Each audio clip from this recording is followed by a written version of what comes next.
In 1862, a jewelry engraver in Boston took a photo of a ghost. Like many Americans, William Mumler had taken an interest in photography, and improvements in cameras had made this technology more accessible to a wider share of the public. Mumler decided to take a self-portrait.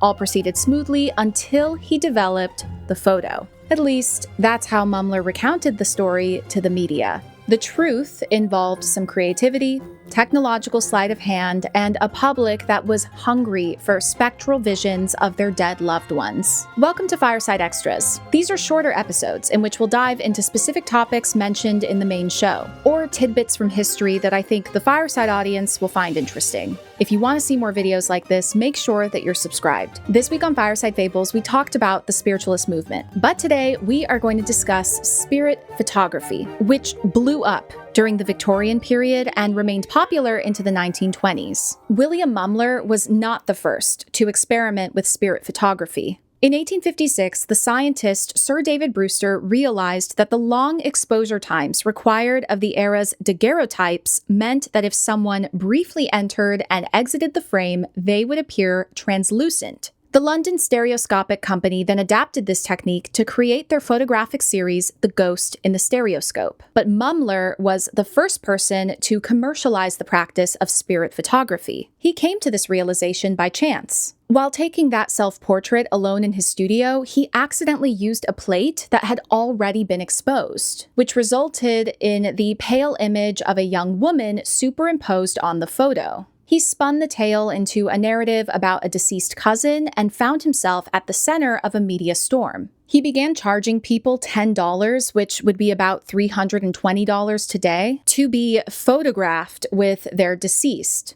This allowed him to quit his day job. What catapulted Mumler's career internationally was this photo of Mary Todd Lincoln, who was a hardcore spiritualist. Look closely and you'll see the faint image of Abraham Lincoln in the background. Mumler ran into trouble when it was discovered that some of his ghosts were very much still alive. However, Mumler was acquitted on the grounds that the jury couldn't prove beyond a reasonable doubt that he had faked the photos. Spirit photography also became popular overseas. In England, photographers like Frederick Hudson and William Hope found legions of customers. Some famous spirit photos also happened by accident, such as this image of a ghost sitting in the library of Combermere Abbey, photographed by Sybil Corbet in 1891. The late Lord Combermere was being buried while his sister-in-law Sybil took the photo, leading some to believe that it was indeed the ghost of the deceased Viscount. After all, the ghost was seated in what had been his favorite chair.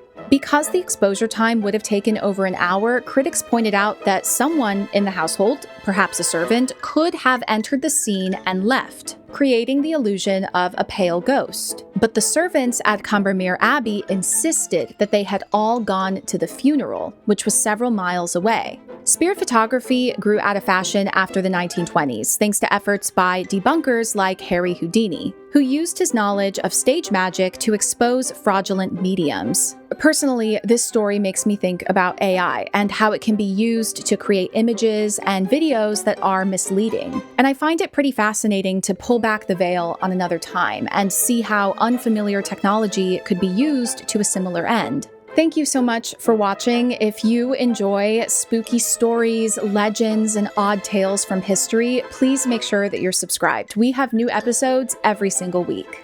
Be well, and I'll see you next time.